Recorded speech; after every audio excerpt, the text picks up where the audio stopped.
Hi, everyone, and welcome to another Jacobin Talk. My name is Bhaskar Sankar. I'm the editor and publisher of Jacobin Magazine. And on just about every Monday, Wednesday, and Friday, me or another host of Jacobin has been joined by a left-wing thinker to talk about an issue for around a half an hour. Then we've been doing Q&A with our audience.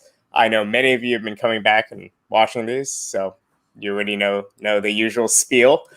Today, it's a special Labor Day edition. I know probably people's Labor Day plans were a little bit more constrained than usual. I'm sober. Haven't even had a beer this Labor Day because I'm in a windowless room right now in Boston, rather than in Prospect Park or at the West Indian the Labor Day parade as usual. But I'm really pleased to be joined by Liza Featherstone today because we'll be talking about a very related topic. We'll be talking about Walmart workers and just Walmart as a symbol for the problems of the American labor movement, the fact that our corporations are getting larger and larger and more powerful than ever, but at the same time, they're getting harder and harder to organize. And Liza is a bit of an expert in the topic. She wrote a 2004 book, Selling Women Short, the landmark battle for workers' rights at Walmart. She's also most recently the author of Divining Desire, a book about focus groups in the culture of consultation, which is out from OR Books. The first book, I believe, was a basic book, which is still available on Amazon and elsewhere. I didn't even mean that as a joke. It just, older books, they're out there on Amazon. And if you buy it new as opposed to from the marketplace, you not only will give Jeff Bezos a cut, but you'll give the author a cut. Won't do that through the used stores, or worse, libraries. Just kidding. So Liza, in addition to her book writing, is a columnist at Jacobin. She writes weekly for Jacobin. She's been a longtime supporter of the Jacobin Project. Actually, the first thing I read by Liza just before I picked up her Walmart book many, many years ago was an essay called Action Will Be Taken, which she co-wrote with Doug Henwood and Christian Parenti, who was on the channel last week, will be on the channel again in about a week, I think, and was an early supporter of the Jacobin Project. Her and Doug especially did a great job promoting it among their circle of friends and comrades. And I think Liza probably knows maybe about 30 of the first 100 subscribers of Jacobin. I'm sure if I show you the roles, you'll see them. So a shout out to Liza for her help and continued support for the project, and Michael Pollack and a whole host of other people who were among those first 30 subscribers. Liza is going to do a chat about the history of Walmart organizing, some of the battles within the company, their anti-union campaign, attempts to counter it, various lawsuits. She'll be covering a lot of ground, but she'll be talking for only around 25 minutes or so, maybe a little bit less. So in the meantime, please just press like, subscribe. If you log in, you can leave questions throughout the talk, and we could hopefully get around 15 minutes to get through as many as possible from 6:30 onward. But after all that buildup, all that intro, Liza, I'll leave it to you. Thanks, Bhaskar. I'm excited to be talking to you all. Happy Labor Day. Walmart's in the news a lot these days as a potential owner of TikTok, a thing I think only Zoomers really understand, but all capitalists would love to get a piece of. As the largest retailer in the United States, we're also hearing a lot about Walmart having armed customers who refuse to wear masks, creating stress for employees. So it's a pretty bad time to work at Walmart. But Walmart's biggest contribution to American society is its dedication to maintaining a union-free workplace. Walmart has been so hostile to unions for such a long time, and very effectively so. So I'm going to talk a little bit about that. Sam Walton, founder of Walmart in the early 60s, always insisted Walmart did not need unions. Walmart could never have taken hold in the Northeast or Midwest of the country at this time, the mid-century United States.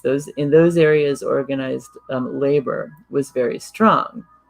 Walmart's culture grew out of its home, Northwest Arkansas, where, as historian Nelson Lichtenstein has documented, local elites were united in their opposition to organized labor.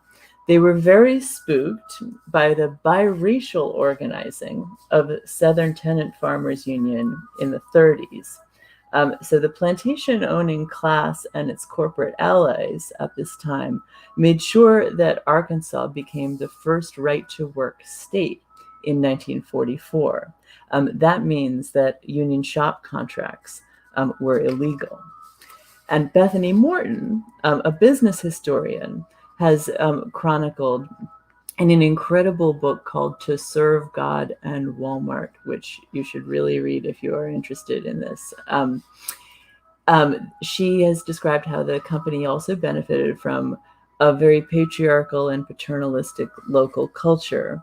So as family farming became less and less sustainable as a full-time income in the 60s and early 70s, these early Walmart years, wives would go to work at Walmart as clerks, and sons would become Walmart managers, keeping the patriarchal hierarchies intact.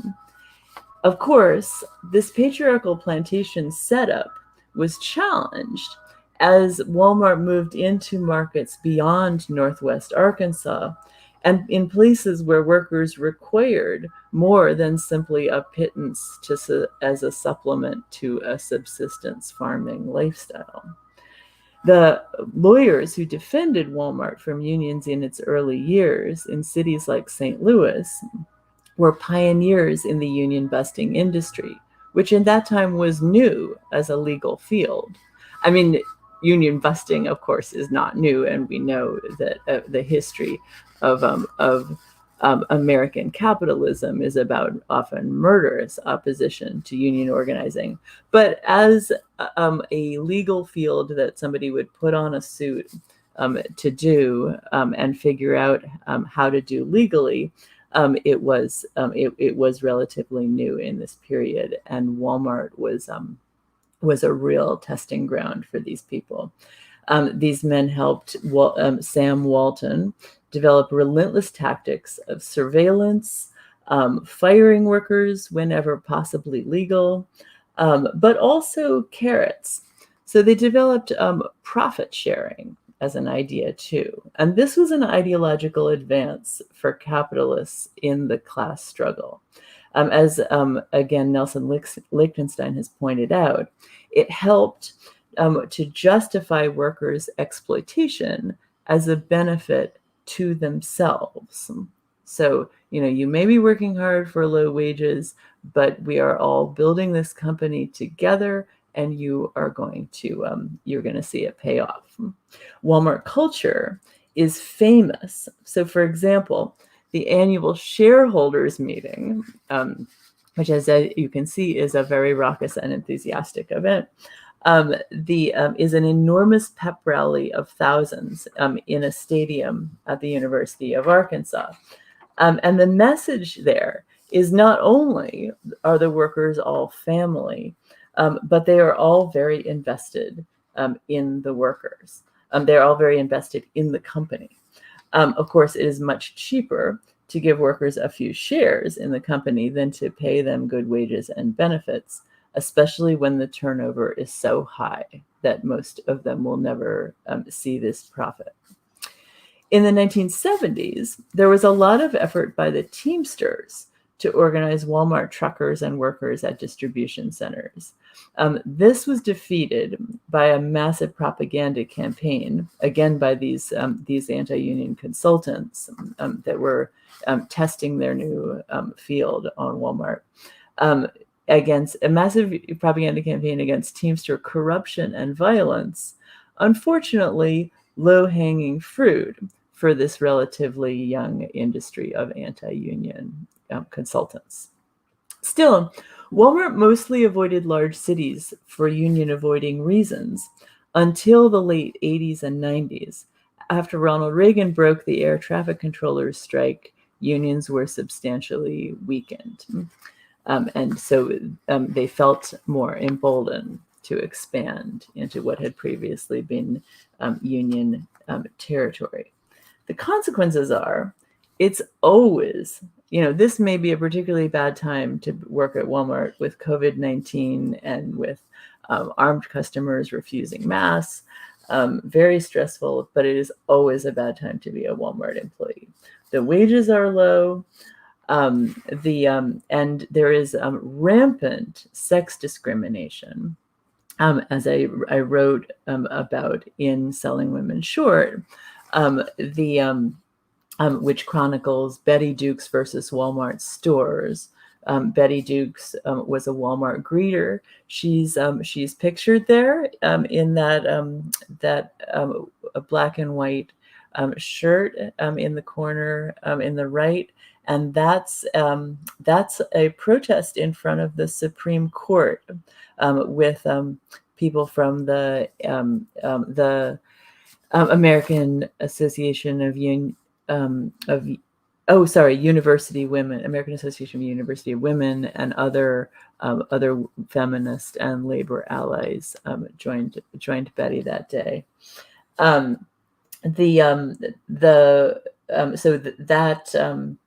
Extensive studies have shown that union representation greatly closes the pay gap between male and female workers.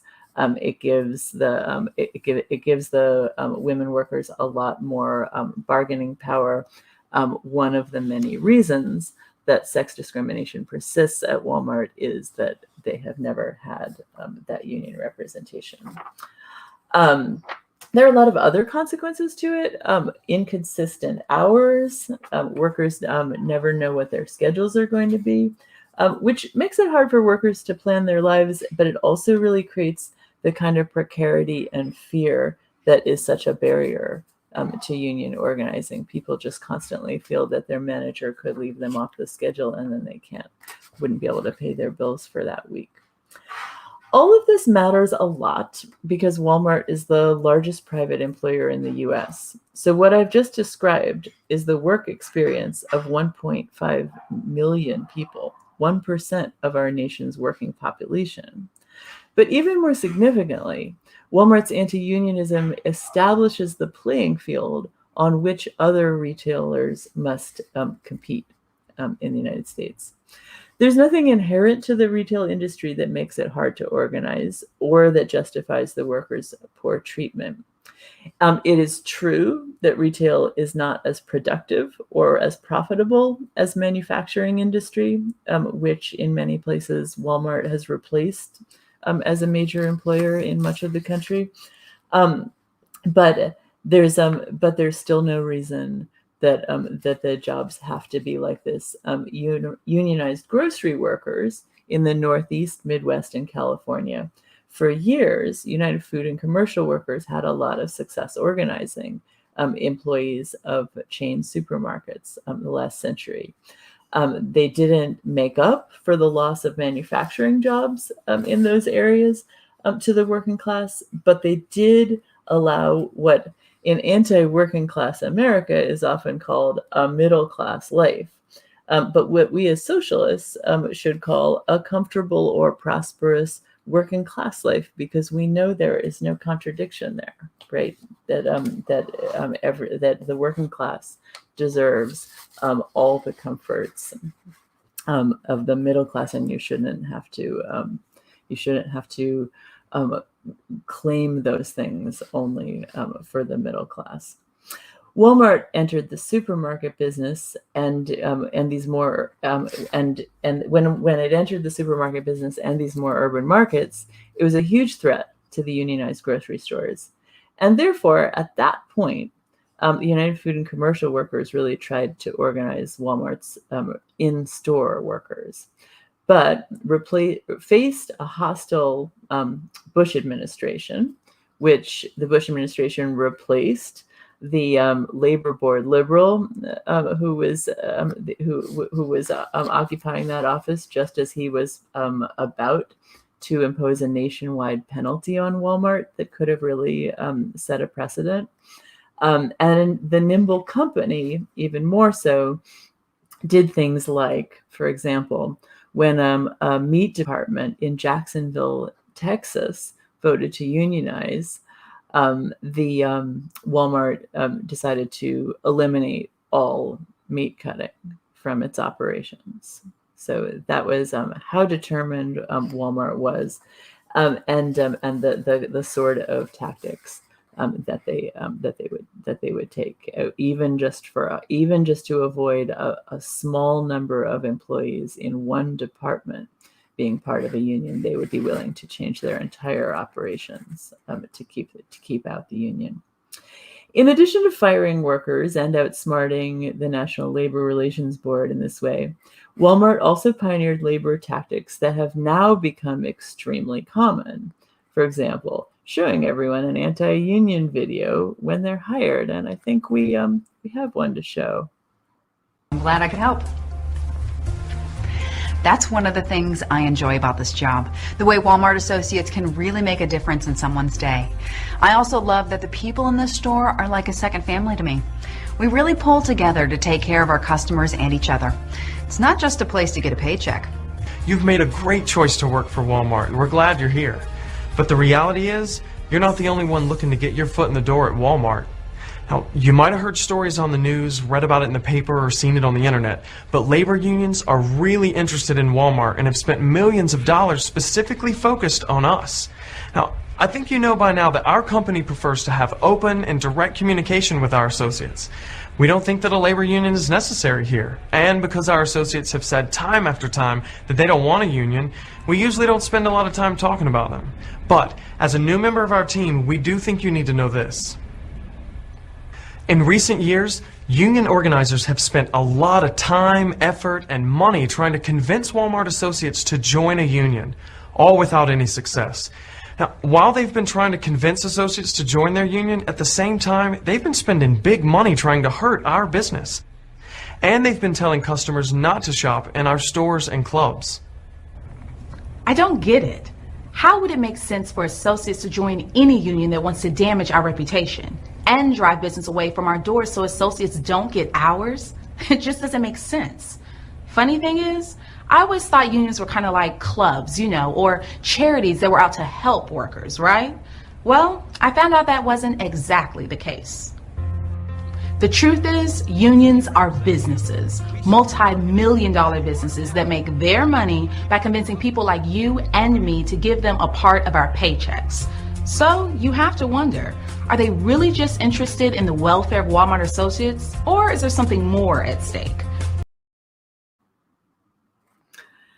So yeah, that video really embodies a lot of the kind of ideology that Walmart workers are exposed to regularly, and the idea that the workplace is a family, that the union is something coming in from outside, as opposed to, if you've ever been part of a union or been part of a union organizing drive, you know that the union is the workers. I mean, it's not a thing that comes from outside. Workers often organize them, or really try to organize them and are stopped by the company. But there's and you can also see that the video makes some effective use of some of the contradictory messaging that some of the union might be employing, like perhaps it isn't a very good tactic to try to be urging people not to shop at Walmart while also trying to organize the workers. That's like something that can be debated, but any vulnerability in their strategy, Walmart is of course going to exploit. Some of the other things that worked for Walmart that are now practiced by most private companies, They would tell managers that it's part of their job to keep the workplace union free, that they must report any union activity or even conversation. Walmart opened an anti-union hotline. People are supposed to call that hotline if they see any evidence of anti-union, of pro-union activity or sentiment. Captive audience meetings, one-on-one meetings with managers, between managers and employees, if there does seem to be an organizing effort in the store.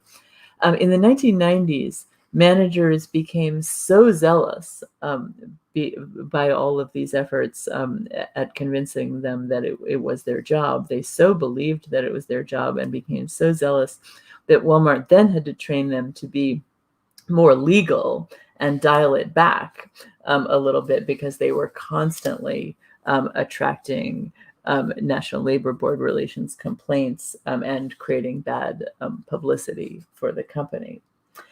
But it would be wrong to view Walmart's dogged anti-unionness and success in keeping unions out as the main cause of misery for retail workers. Walmart has been a very effective agent in that, but it's also been unusually well positioned to profit from all sorts of changes in U.S. society from the second half of the 20th century. While the company has, as an industry leader, driven down wages and working conditions, the real problem is U.S.-style capitalism, as we will see. So in other countries, conditions for union organizing are quite different. And even Walmart has had to either leave or adapt or simply opt to not go there at all. So, for example, in Germany, where all retail workers, union or not, are covered by an industry agreement that the unions have helped negotiate, Walmart just gave up and pulled out after a couple of years.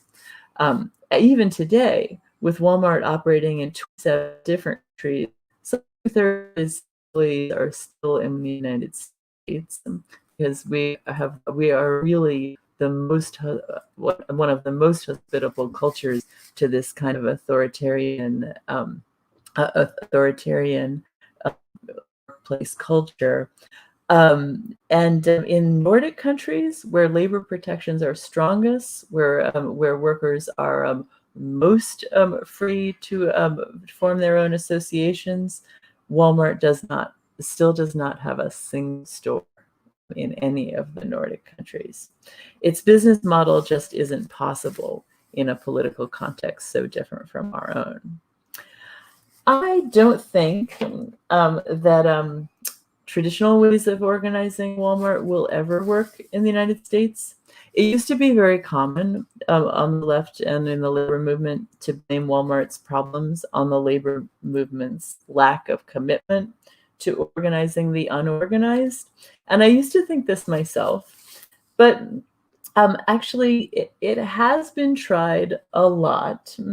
And there have at this point been a lot of campaigns, a lot of investment, and traditional labor organizing depends on legalistic methods, yet companies like Walmart don't follow the law, and the laws are not strong enough, and their enforcement is not serious enough. What has often happened is workers will attempt to unionize, Walmart will fire someone, the union will file a complaint, and even if the labor board does eventually bring a favorable decision, making Walmart pay a fine, post some signs in the break room saying the workers have some freedom of association rights, by that time a year has gone by and the workers who wanted to organize are gone, and they were fired, they found other jobs. So it's a very effective, Walmart really exploits our completely inadequate labor protection setup. It is unfortunately the company that our system deserves right now. But all of us do not deserve it. We deserve better. To that end, Walkouts and other forms that Walmart organizing has taken in recent decades have still persisted, even though it's much less common for there to actually be union drives at Walmart. There still are a lot of walkouts and job actions and other kinds of organizing. So every on Black Friday, the day after Thanksgiving, biggest shopping day of the year in the United States, with these kinds of Walmart pickets have become an intermittent annual ritual. Just last May Day, some Walmart workers walked out along with workers at FedEx and Target to protest hazardous conditions under COVID-19. The United Food and Commercial Workers still does give some funding to groups of Walmart workers who are forming their own organizations, like Our Walmart is one that has been active over the years. And so, Walmart will be a much better workplace when this kind of organizing and these kinds of walkouts, these kinds of job actions become part of our whole culture, not just at Walmart, as a way of disciplining the employer, the way workers often did in the 19th century and at times in the 1970s. In our current context, it would help for Walmart's retail workers to be supported by other workers with more power and social capital. In that way, the purchase of TikTok, a tech company, could end up being a hopeful development. Some of the reforms that the labor movement and the left have been fighting for in recent years would really help Walmart workers a lot. Raising the minimum wage to $15, for example, would give much of this workforce higher starting wages. Less obviously, policies like single-payer healthcare and a job guarantee would make it much easier for workers to leave bad job situations, giving Walmart workers much more negotiating power in the workplace and less to lose when they do risk their jobs to try to organize unions. Walmart workers also really need labor law reform so that the conditions for union organizing here become at least as favorable as those in other countries. The platform Bernie Sanders ran on, a sweeping overhaul of our current labor laws, allowing the National Labor Relations Board to certify a union after a majority of workers sign cards, for example, which would circumvent the vast majority of employer anti-union campaigns. His plan would have also eliminated at-will firing and many other reforms, as well as sectoral bargaining, which is the kind of collective agreement that helped drive Walmart out of Germany. As the socialist left grows, we've seen a real and important relationship between this left and care workers like teachers and nurses. And we haven't seen the same kind of relationship yet with retail workers, although the IWW has at times over the years had members working and organizing at Starbucks, which has been interesting and sometimes succeeded in making conditions better in individual coffee shops. I'd like to be more exhortative and say we should change that. We need to do more of that. But I am not sure that we as the left are ready to take this approach to Walmart yet. We would need to at least be more of a national force to take on this global company and make a serious contribution to this struggle. So far, socialists are much more powerful on a local level, where we can potentially affect decisions like zoning and tax breaks, the way we helped stop the Amazon headquarters from coming to New York City a couple years ago. But building a left that can take on Walmart's union busting and win should certainly be one of our goals. Thank you. All right. Thank you for that, Liza. If anyone has questions, please do put them in the chat. Press like, press subscribe. That's our only ask for this program, and it's a pretty easy one, I think. And I should also mention that every Labor Day, Jacobin does a sale, which is we offer subscriptions for $20, but with worldwide shipping. So for free. So if you live in one of those countries with maybe better labor protections than the United States, you should subscribe. And if you don't, then this is a good solidarity deal anyway. I think you get the digital edition for $10 that way, and we publish 4 times a year. It's a good deal. Just like Walmart, we're passing on the savings to you as we scale up our print runs. But in all seriousness, there are a few questions in here that are actually quite good. So I'll just start with one before maybe getting to a few of my others, which is, someone made the comment that we need to start with maybe regional distribution centers, supply chain and transportation workers rather than retail workers in the store. And that seems to be Jane McLavy. There's a whole host of people who seem to be arguing along those lines. What do you think about that? Is a store level retail effort just kind of, obviously it's morally important to try to organize everyone everywhere, but does it seem from a strategic level to be, at least for now, until conditions change, a dead end? Absolutely. Taking on the workers that have, organizing the workers that have more power in the situation would make a lot more sense and be a lot effective than organizing workers in the stores right now. And the beauty of, the workers in the distribution centers, as well as the workers driving the trucks, can really make they can really seriously disrupt the business if they were to strike or otherwise withdraw their labor. So no, I think that is.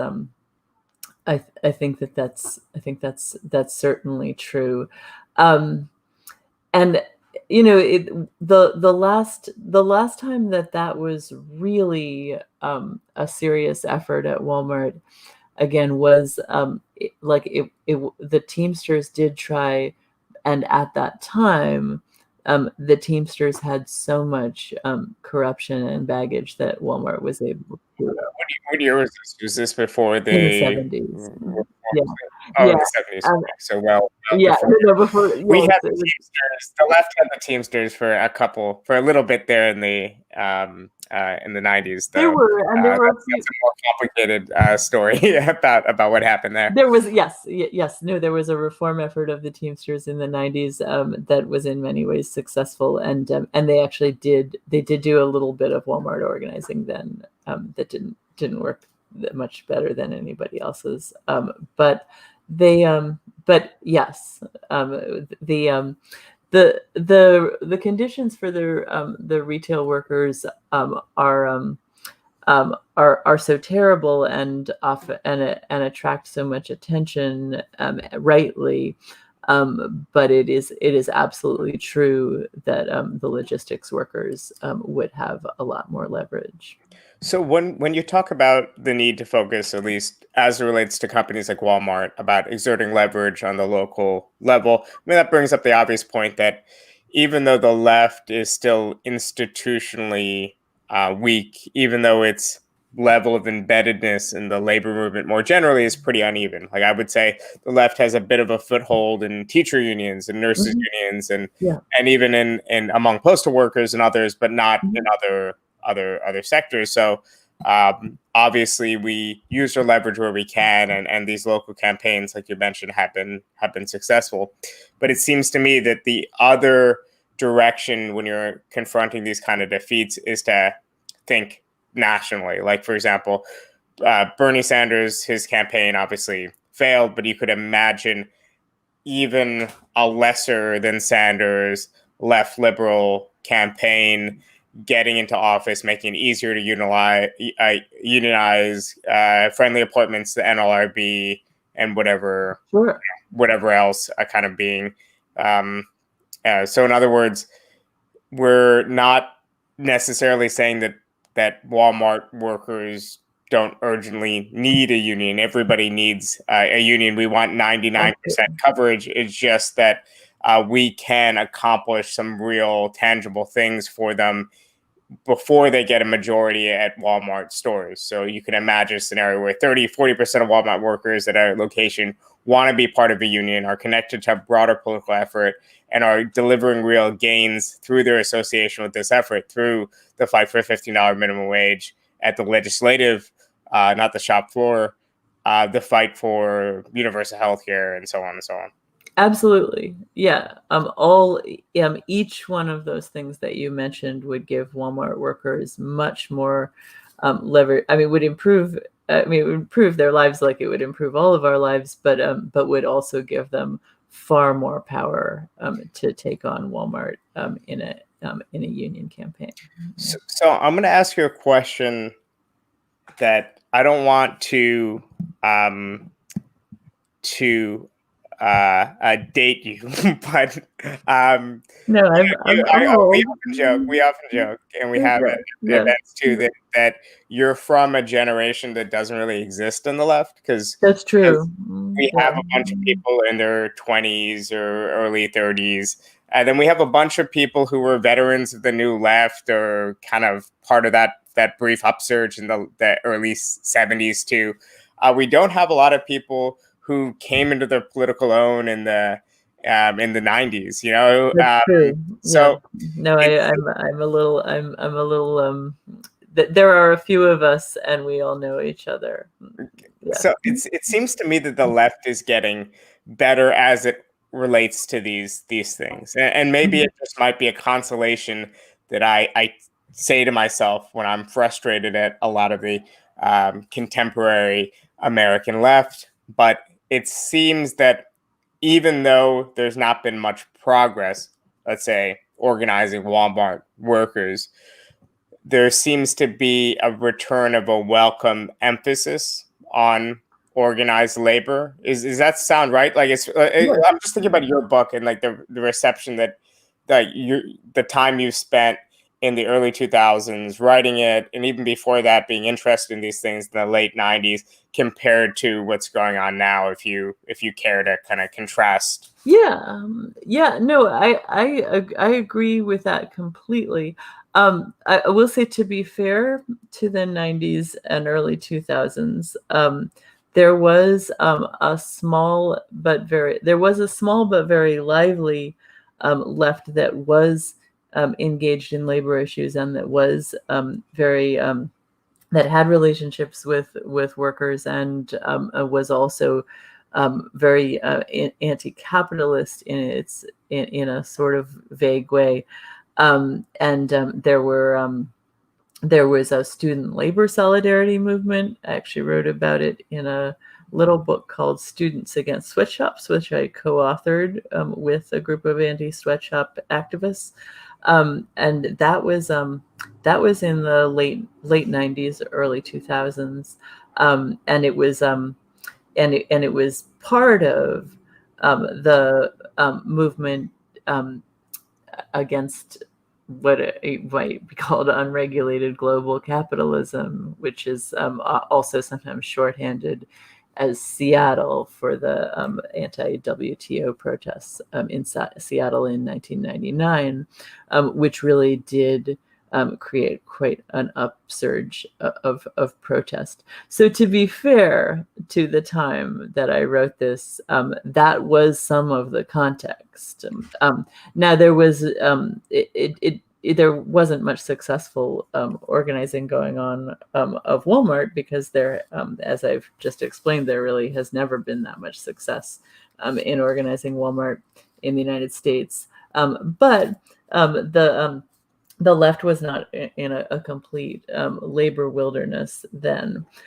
However, the vast majority of the progressive left was certainly not engaged in that kind of thing. Like, local politics was like, a big fight in the city council over, are they going to name a lounge at Hunter College after some radical, or not, and the New York Post gets all outraged about it. And literally that was politics, and the visibility of the left was just on incredibly symbolic issues that didn't matter that much. And so, this is really, we're in a very different moment where the left is very rooted in material issues, in whether people are going to get evicted from their homes, whether people are going to have health care, what we are going to do to stop corporations from pillaging the planet, how we are going to save the future. I mean, these are the left right now is far more engaged in serious power struggles and issues that matter. But to be fair, there were people working on these issues back then as well. Yeah, and back in the 90s, The Simpsons was actually good, not complete trash. Yeah, the Knicks were good and not complete trash. Culture was better than that. Yeah, the culture was better. And politics is much better. Left politics is much better now, but culture was better in the 90s. Well, it's funny. The culture was so good that everyone on the left just wanted to write about how whatever the culture was like resistance. They felt the need to just say, oh, everything going on is just consolation. We might have lost it's all resistance unions or whatever else, but we have. The thing was, it was all resistance, because there was no real resistance that had any power. People had to be like, oh, this rap song is resistance. Yes. But on that note, now we've gone from discussing inspiring efforts to organize Wal-Mart and to uplift the workers of America to our usual kind of complaints about complaints. But all taken together, I do think that right now there is a strategic approach and orientation towards saying creating a culture in which unions are. You see it in the polls that unions are more trusted than ever. Yes. As popular institutions. People say they want to join unions. The unions have shed their reputations around certain things like corruption, around racial exclusion and whatnot. And reputations that I think, by and large, were not fully deserved. The late Robert Fitch and others documented in quite, excruciating detail how much corruption there was, particularly in certain East Coast unions like the ILWA and others. So that's a real part of our history. But unions have had really successful reform movements within them. I'm not just talking about rank and file reform movements, which sometimes get thought of as the only one. I'm just saying that the fact that Trumka's kind of triangulating statements about police unions are considered completely beyond the pale. And I, of course, disagree with Trumka on this, but the fact that this is like the far right of the labor movement is a massive advance, even compared to where things were 15 years ago. But so final call for questions, if anyone has any. In the meantime, while I'm waiting for any final questions, just once again, to plug, we've been talking with Liza Featherstone, who's a columnist at Jacobin. She's the author of several books, including Selling Women Short, the landmark battle for workers' rights at Wal-Mart. It's a book that holds up very well. There's a paperback edition that came out afterwards. It has some new information. She's also the author, most recently, of Divining Desire, Focus Groups, and the Culture of Consultation. I should actually just also add even that. So that book was that edition of that book is from 2005, which is an incredibly long time ago. But I actually wish that I could say, don't read this book, it's all out of date. Because the sad thing is that not that much has changed at Walmart. Absolutely. I mean, and that's like, I think about a lot of issues that we could talk about on Jacobin Radio. You would not you would not be able to say that. You would not be able to say, oh, there has been very little, there has been so little change in this situation, but unfortunately there has really not been much change in this. Yes. So Logan on Facebook asked, how do I help other workplaces unionize? And I think that's a difficult question, but fundamentally it's important that I think if you are on the left in the United States, you should be a member of a socialist organization. I'm a member of the Democratic Socialists of America. Liza, I believe you're a member. Also. Yes, you speak at the events and whatnot. I wasn't sure maybe journalistically whether the real journalists, unlike me, the propagandists. Speaking of Liza Featherstone pieces, we have a great recent piece in Jacobin, I think 2 issues ago, asking, "Are you reading propaganda right now?" And the answer is yes, but it's okay, and here's why. I did used to think that journalists shouldn't be members of organizations, and then I decided we live in very urgent times, and I should do whatever I can do. Absolutely. So I changed my mind about that.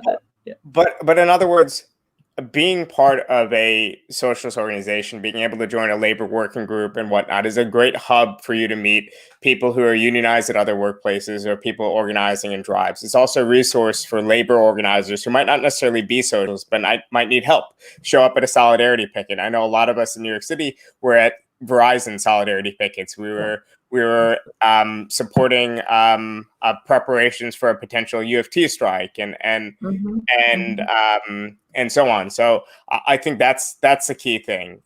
Create a hub of socialists around you. The same thing with the struggle around the nurses union. These are networks that are easier to link into if you're already part of a constant thing. And that was one thing that when Liza, you were talking about the great organizing work that was done in the 90s, the organizations that really stood the test of time were Students United Against Sweatshops and United Students Against Sweatshops and others. They're still around, but a lot of the anti-globalization ones were by nature meant to just arise and dissipate, and then we would have to start from scratch, starting them up, which was the point of your essay with Christian and Doug. That's right. Yeah, they didn't build institutions, and the Students Against Sweatshops did, which is a huge difference. I agree completely that the best way to support other workers' struggles, in their efforts to unionize, is definitely to join a socialist organization. They will. I'm, as Bhaskar said, I'm also a member of DSA, and we get constant great information on how to join the picket. When you go, there will be other comrades there. You'll meet other people in your organization, and you can kind of show up and support as a block. And it's pretty great. And also I don't know what industry the questioner is in, but also in many industries and workplaces, your own union could use some help. I mean, a lot of us, just like don't get that engaged in our own unions, and they would be a lot stronger and more democratic if we did. Absolutely. So thanks to Liza for all of her time. For everyone tuning in, please also check out the channel on Wednesday night at this time, and Friday night. On Wednesday, we are criticizing Saul Alinsky, which I think fits very well along with the themes of Liza's work, which is about kind of serious organizing that we need. And then on Friday, we are marking the anniversary of the other 9/11, the 1973 coup against Salvador Allende and his socialist government, with Renee Rojas, which I am very much looking forward to, because Renee will not just harp on 9/11, 73 and questions like, Allende, should he have armed the workers, like those sorts of things, which I think, it's a bit, when often we want to talk about defeat, and we harp on defeats as just one final culminating moment, brought about by Henry Kissinger and U.S. imperialism. Of course, that was true, of course, and September 11th, 1973. But it's really important to talk about what was the Allende government, what reforms were they trying to implement, what contradictions arose from them trying to bring about this change, about the domestic reaction. There's all these interesting things about this truly revolutionary parliamentary socialist effort to just reduce it to one tragic, disastrous day. So, for Barry, who's asking, we have Aaron Petkoff talking about Alinsky on Wednesday. So, for everyone else, Liza said, institutions matter. Jacobin is an institution that's been around. This month makes 10 years that Jacobin has been around. So, please do support us. If you go to our site, jacobin.com, you will find front and center a link to subscribe for $20 for print subscriptions worldwide. And originally, this was going to end at midnight Eastern time. While Liza was talking, I adjusted the coupon, so it will last through the end of this month. That we'll stop advertising it. So if you just happen to be checking out this video on the archive later this month, just try the link. It might work. If not, harass someone in the comments, and we will send you a new link. But thanks again to Liza. Thanks to Cale Brooks, our producer. And thanks to all of you for tuning in. Thank you so much.